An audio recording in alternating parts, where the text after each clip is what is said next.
Vibes, kumusta po lahat? So, ang susunod ko pong babasahin ay ang zodiac sign ng mga Taurus. So, ito po ay tungkol sa inyong kapirahan, ibig, karera, negosyo at kalusugan mga Taurus. Ito po ay sa buwan ng Mayo, Hunyo, tsaka Hulyo. So, May, June, tsaka July mga Taurus. So, tingnan po natin ang ano po ang ganap para sa mga Taurus. So, mga Taurus, hello mga Taurus. So, tingnan po natin kung ano po ang mangyayari. At minsan po para sa mga Taurus. Tingnan po natin mga Taurus. So, ihingi po tayo ng gabay. May tumalon. 4 talaga. Sige, okay na yan. Sabi ng angel spirits nyo, okay na po daw to. So, una, 9 of Swords, Death, Ace of Cups, tsaka 7 of Pentacles. Taurus, huwag po masyadong sa trabaho.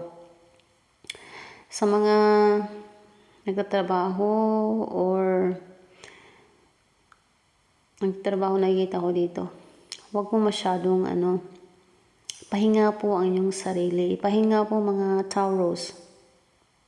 Medyo pagod na po kayo. Pagod na po ang inyong katawan, mga Taurus, sa trabaho.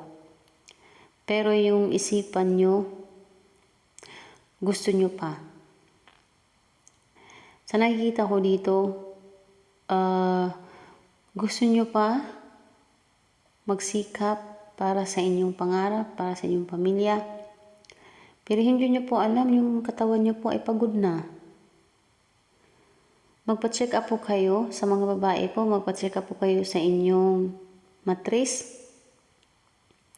Ito po ay sa mga babae, magpa-check up po kayo sa inyong matris, mga Taurus. Kasi medyo hindi nyo po alam na may sorry po, may nakita kasi ako ditong sakit sa kalusugan.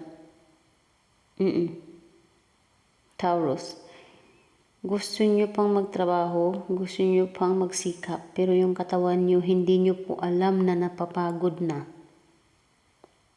Pag-ingatan po ang inyong kalusugan mga Taurus, kasi si Death, may nakikita ako dito, hindi naman po tungkol kasi kay Death, kamatayan, hindi po. Sakit po ang nakikita ko dito sa mga Taurus.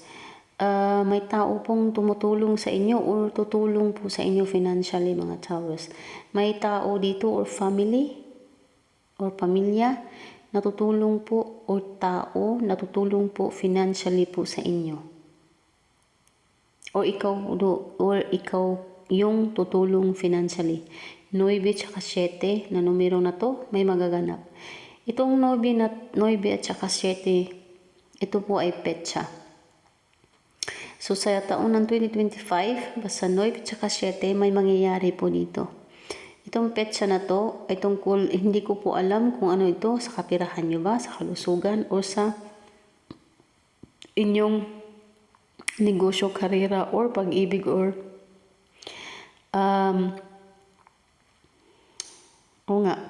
kalusugan. Basta may mangyayari sa petsa na to, 9 at 7. Magpahinga mga Taurus. Sobrang sipag sa ginagawa nyo, pero hindi nyo po alam yung katawan nyo pagod na. Oo. Nakikita ko dito sakit. May sakit. Magpa-check up po sa mga babae. Magpa-check up po kayo sa inyong matres. Punta po kayo sa inyong ubigaine. Basta magpa-check up po kayo. May nasa-sense ako dito, napaka-friendly na tao. Ang napaka-friendly ng soul. Friendly soul siya. May dito, may usok akong nakikita Hindi ko alam anong usok tong nakikita ko. Naramdaman niya nakikita ko. Sa may mga anak dyan, sa may mga anak na mga Taurus, yung mga anak nyo, kung malalaki na po, pagsabihan nyo po na huwag masyadong maglabas-labas. Huwag po magdadrive ng lagi sa motor o anumang merong mga sasakyan na meron ang part sa pamilya nyo. Basta ito ay may nakita akong aksidente. May nakita akong aksidente kasi dito. Kasi may nakita akong gulong na sumabog. Sa may mga anak o di kaya ikaw or partner mo, mga Taurus, pag-ingatan po, pagsabihan. Basta sa petsa na to ng 9 tsaka 7, kung pwede po, huwag po munang magbiyahe.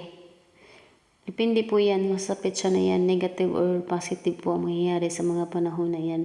Friendly, pagod ka na, Taurus, pagod ka na, hindi mo alam, pagod na yung katawan mo, ipagpahingan nyo po. Kung hindi na po kaya ng inyong katawan, pero yung isip nyo, gusto nyo pa. Mag-meditate po kayo mga Taurus. Mag-meditate po kayo, maglagay po kayo ng kandila, 3 kandila na kulay green, red, tsaka white. Mag-meditate po kayo mga Taurus.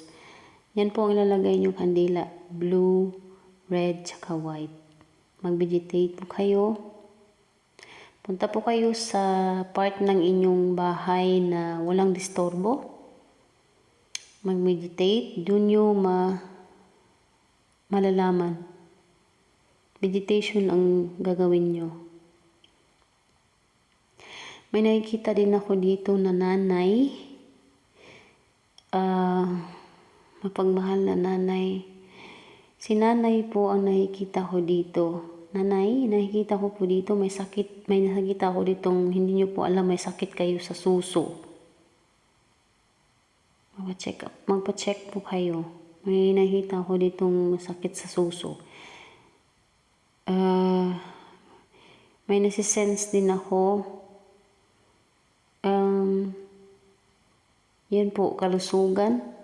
Sa pag-ibig naman po, ang bait naman po ng partner nyo. Mahal na mahal po kayo. Mahal na mahal po ang isa't isa ninyo. Ang pamilya nyo po ay unite.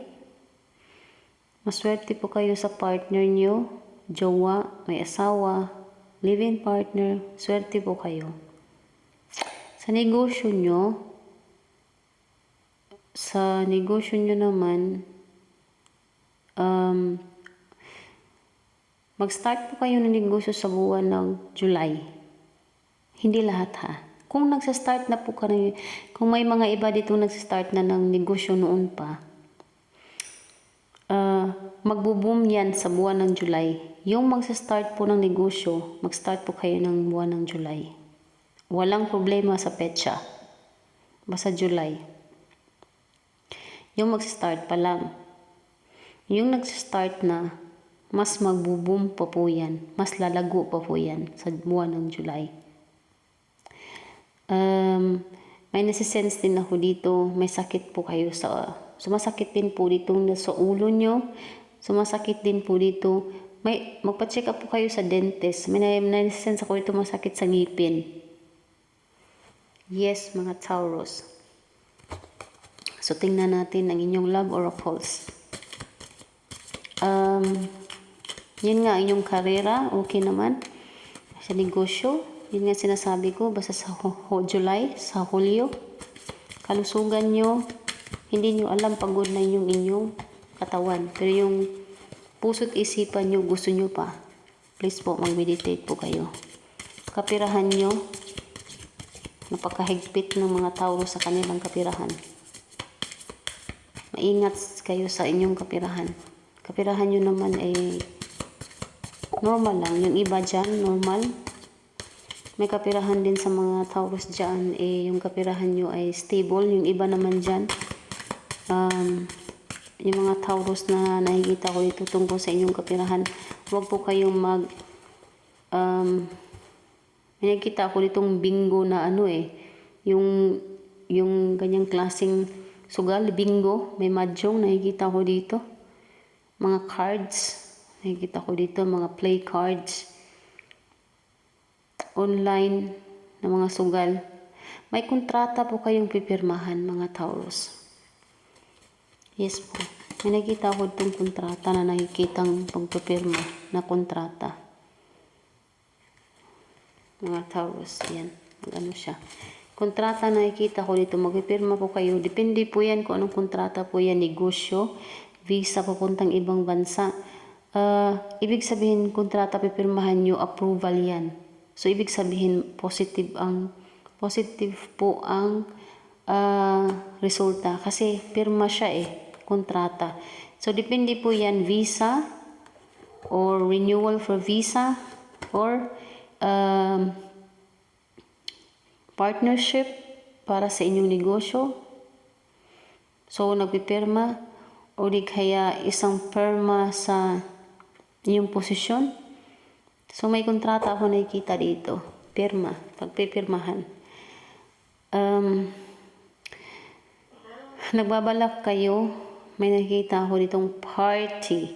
May nakita ako ditong celebration, invitation, birthday, fiesta. Basta may invitation kayo matatanggap, mga Taurus. O di kaya ikaw yung nag-invite para sa inyong party. So, may invitation ako nakikita dito. Yes po. Ang dami pong group of friends nakikita ko dito. Group of friends. So, may iba ditong group of friends na hindi lahat totoo. May dalawang tao dito na isa sa kakilala nyo or group of friends na nagsiselos. Mga Taurus. Huh?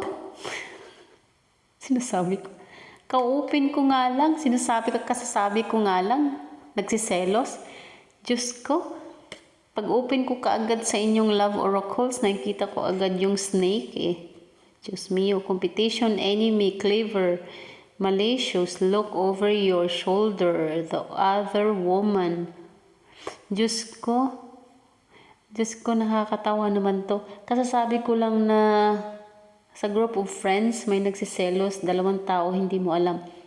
Snake kaagad yung pag-open ko sa love oracles mo. Tingnan nyo, mga Taurus. So, be aware po. Kung may mga group of friends kayo, huwag po masyadong magtiwala kasi may mga tao talaga. May mga grupo kayong hindi nyo po alam na snake energy. Tingnan nyo, competition, enemy. Nagsiselos siya kasi yung emotion of selos na nakikita nila sa iyo pakiramdam nila na nasa iyo na lahat. Oo. May gagawin silang masama. May parang gagawin silang parang makakasira sa dignidad mo.